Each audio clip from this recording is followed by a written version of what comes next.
A vida é muito curta para ser pequena. Já basta que ela curta seja para que a gente consiga pequená-la de algum modo. Claro que a vida é curta.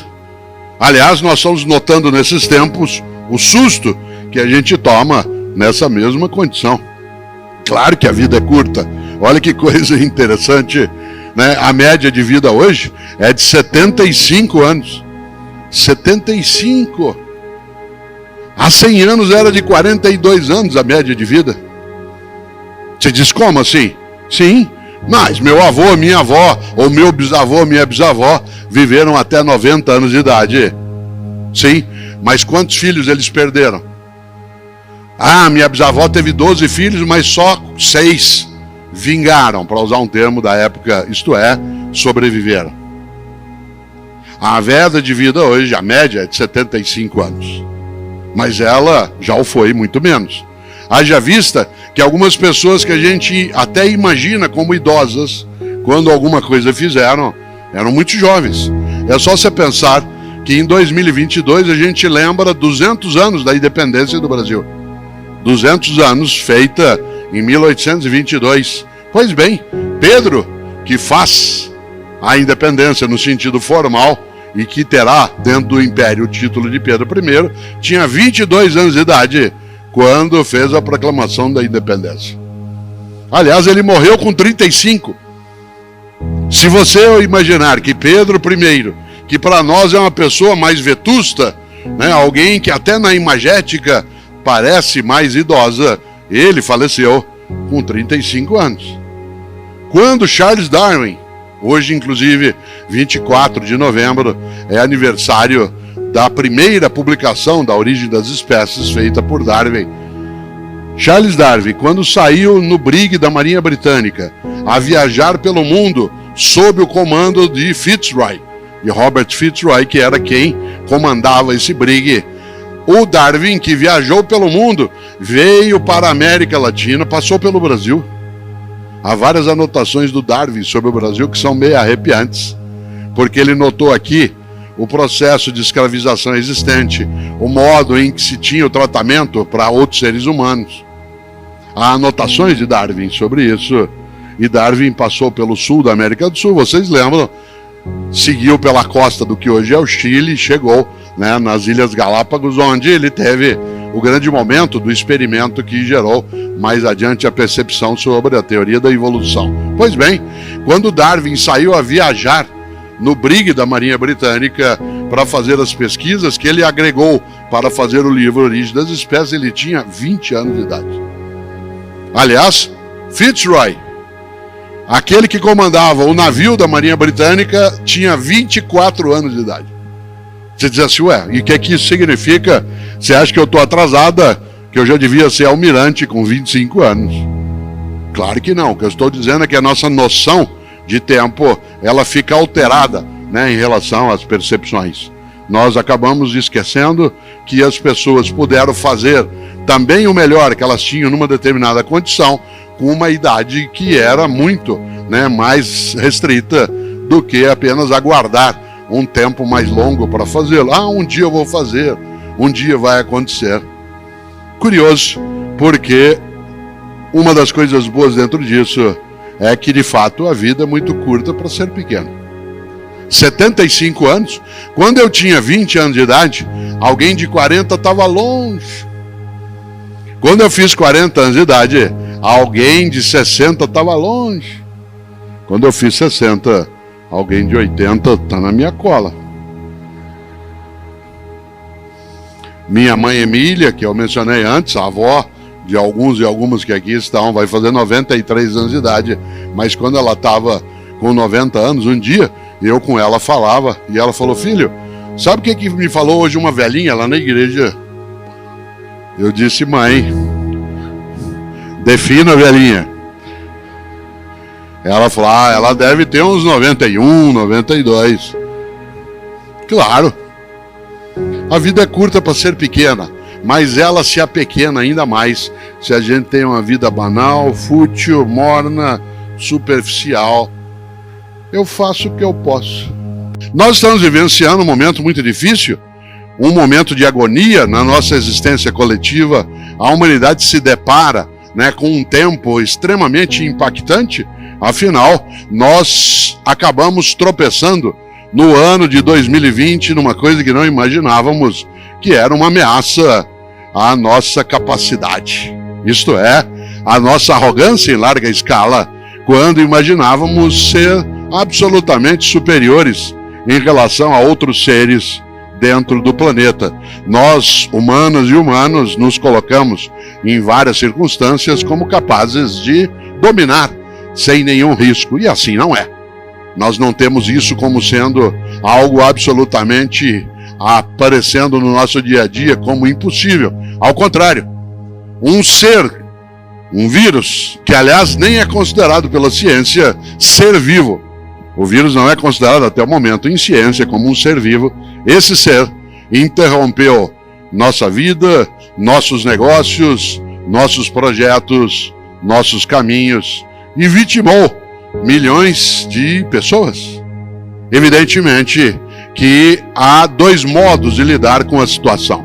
E nós o tivemos em larga escala aparecendo entre nós, nas nossas comunidades, nas nossas famílias, nos nossos mundos da ciência. Muita gente, ao se deparar com o momento pandêmico que se iniciou, né, em março de 2020, essas pessoas, de modo até menos animado, de modo um pouco entregue, de maneira quase desistente, ao dar conta do que estava acontecendo, disseram: o que eu posso fazer?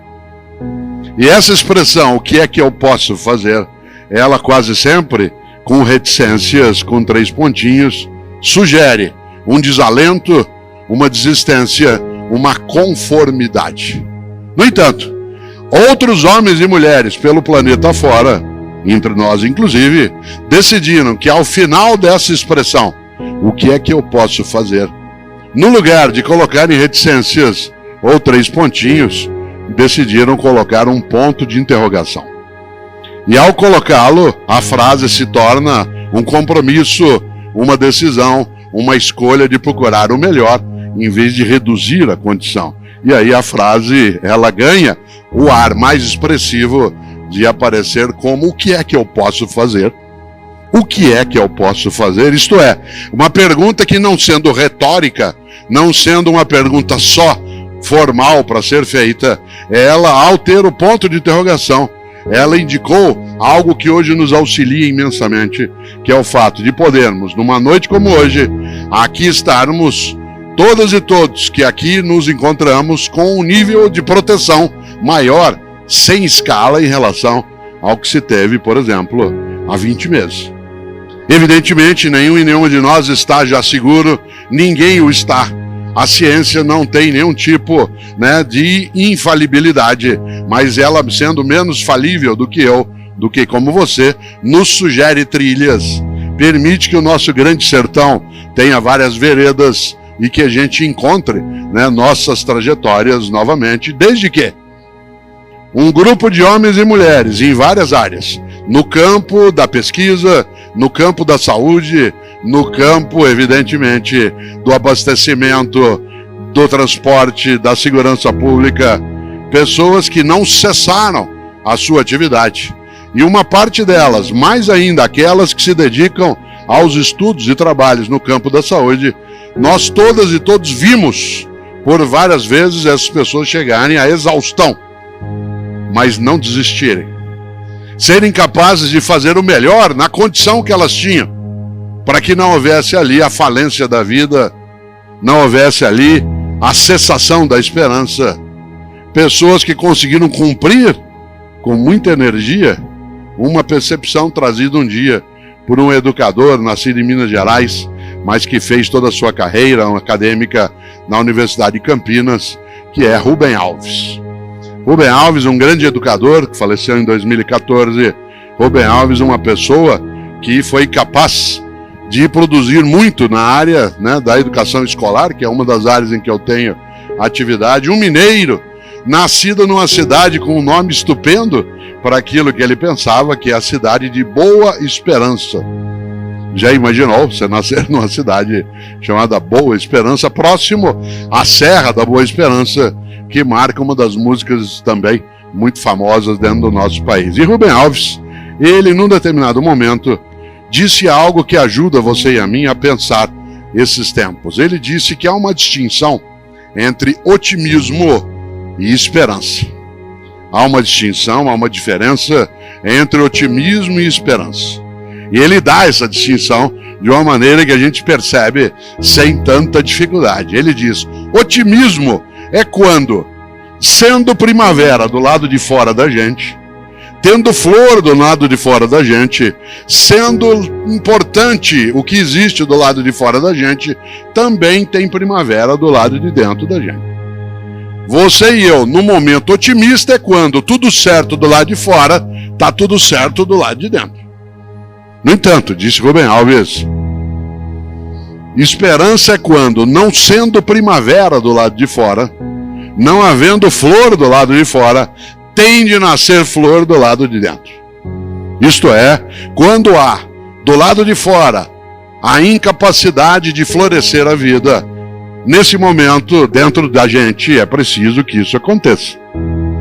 O número de homens e mulheres em vários lugares do planeta, e também aqui, que se multiplicaram, e essa multiplicação se deu em larga escala na condição de procurar aquilo que seria o seu melhor, na condição que se apresentava, em vez de lamentar, em vez de recuar, em vez de dizer: o que eu posso fazer?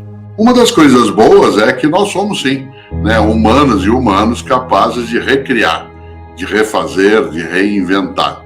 Eu nasci em Londrina, no norte do Paraná, mas moro na capital paulista. Eu sou caipira de Londrina, sou pé vermelho, que nós daquela região nos damos o título por conta da cor da terra fértil. E eu estou na capital paulista há 53 anos.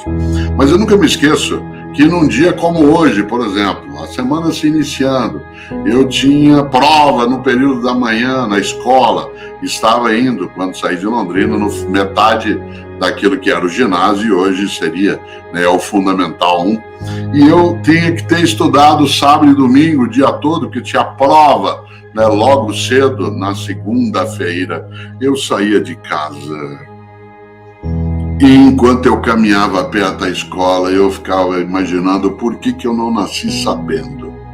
Por que eu não nasci sabendo? Porque ser submetido a uma prova, ter de estudar, ter de perder uma parte daquilo, seria o tempo de descanso e de brincar, aquilo era muito suplicial, era um suplício, E eu imaginava exatamente isso enquanto caminhava, e a pé eu até a escola, morava a 3 quarteirões dela, 12, 13 anos de idade, pensava, por que eu não nasci sabendo? Olha só, evidentemente que naquela idade eu não imaginaria que se eu tivesse nascido sabendo, eu teria uma limitação imensa. Porque, evidentemente, se eu tivesse nascido sabendo, eu só saberia aquilo que podia ser sabido até o momento em que nasci. E uma das coisas que a realidade nos coloca é uma modificação contínua. Imagina, digo de novo, eu tenho 67 anos. Se eu tivesse nascido sabendo, e eu nasci em 1954, haveria uma limitação brutal daquilo que seria a minha capacidade de conhecimento. Eu não conseguiria ir reinventando, recriando, atualizando todos os meus aplicativos, tal como a gente diz vez ou outra. E nesse sentido, embora um desejo infantil, quase juvenil, nascer sabendo seria para nós algo absolutamente enjaulador. Você e eu ficaríamos enjauladas ou enjaulados dentro de um tempo. Uma das coisas boas é que nós somos capazes, sim, de criar outro repertório, de ampliar nossa condição. Inclusive, uma das coisas estupendas é que as pessoas que agora aqui estamos, temos idades variadas. Essas idades variadas, regiões variadas, às vezes religiões variadas para quem as tem, Estamos em famílias que são diversas. Tudo isso, ao agregar, eleva imensamente a possibilidade de ganhar mais vigor, mais inteligência.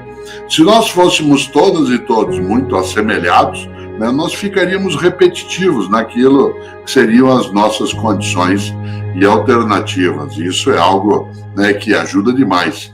As pessoas que têm menos idade do que eu, isto é, provavelmente todas, né, e todos que estão agora aqui, que é conosco, talvez não saibam, mas há 30 anos, quando muitos estavam nascendo, ou começando a crescer, há 30 anos, um gestor, um diretor, um head de alguma área, diria para os outros, numa conversa de almoço: olha, o pessoal que trabalha comigo ali é muito bom, viu? Na minha equipe todo mundo pensa igual. A filosofia, que é a minha área de formação, é a minha área de trabalho, a minha área de ensino, ela nos auxilia a entender algo que vem de um pensador há 2.600 anos. Muita gente o conhece, algumas pessoas já leram. Alguns dos fragmentos que ele deixou, nada dele ficou por inteiro. É um pensador do século VI chamado Heráclito. Heráclito, também às vezes indicado como Heráclito de Éfeso, ele, por vários momentos na sua obra, escreveu algo que depois seus discípulos resumiram numa frase única, que é: tudo muda. Tudo muda. No grego antigo, panta rei. Panta rei. Essa expressão não está, né, na obra que sobrou de Heráclito, mas é o modo, como eu lembrei, né, que seus discípulos resumiram. Mas Heráclito é, sim, autor de uma ideia que eu vou resumir e que ela serve para qualquer pessoa em qualquer país que esteja, em qualquer atividade que desenvolva. Heráclito dizia: nenhuma pessoa toma banho 2 vezes no mesmo rio. Porque quando você volta, nem o rio é o mesmo e nem você é o mesmo. Veja, nenhuma pessoa toma banho 2 vezes no mesmo rio, porque quando você volta, nem você é o mesmo e nem o rio é o mesmo. O que Heráclito sugere com isso?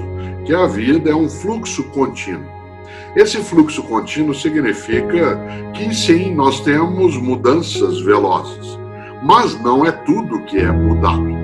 Quando nós ultrapassarmos a fase mais difícil e pudermos ter alguma regularidade na nossa vida em geral, dentro daquilo que é o enfrentamento, né, da pandemia, nós não seremos mais do mesmo jeito que éramos em 2019. Mas não haverá um mundo inédito. Isto é, nós não seremos idênticos àquilo que éramos, mas não seremos completamente diferentes. Porque esse fluxo, ele não é um fluxo que vai produzindo o inédito, ele produz o novo, que é a vitalidade, é o revigoramento. Mas muito do que seremos, temos já a presença desde agora, e muito do que somos vem, né, de tempos anteriores. Em outras palavras, nós estamos enraizados, né, naquilo que é a nossa trajetória, o nosso processo. No entanto, embora esse tempo de mudança ele seja algo que nós não tínhamos ainda vivido deste modo, ele traz algumas peculiaridades. Ele é um tempo em que nós temos incertezas muito fortes. Há um grande pensador, um grande escritor brasileiro que faleceu, né, no ano de 2012, um homem que se dedicava à arte, à tradução, fez muitas versões para o idioma português brasileiro, né, daquilo que é a obra de Shakespeare e outros grandes escritores na história, versado também, né, no idioma espanhol, alguém que fez coisas magníficas, um homem chamado Milor Fernandes. Milor Fernandes, ele tem uma expressão que serve para você e para mim. E para este momento, mais ainda. Milor dizia: se você não tem dúvidas, é porque está mal informado. Veja só, se você não tem dúvidas, é porque está mal informado. Nesses tempos que nós estamos vivenciando, é claro que ter dúvida é um sinal de sanidade. Às vezes me perguntam nas minhas atividades o que eu penso de pessoas que estão ansiosas com esse momento, que estão se sentindo às vezes sufocadas, que se sentem colocadas numa situação que não sabem lidar direito. Eu digo, ainda bem, porque uma pessoa que nesse tempo turbulento não notasse o que está em volta em forma de quase um tsunami, né, em relação às nossas emoções, às nossas práticas, é porque ela estaria alienada, estaria distraída. Evidentemente que a gente não pode persistir, né, nessas emoções como ansiedade, algum tipo de desalento, vez ou outra uma preocupação excessiva, mas sentir isso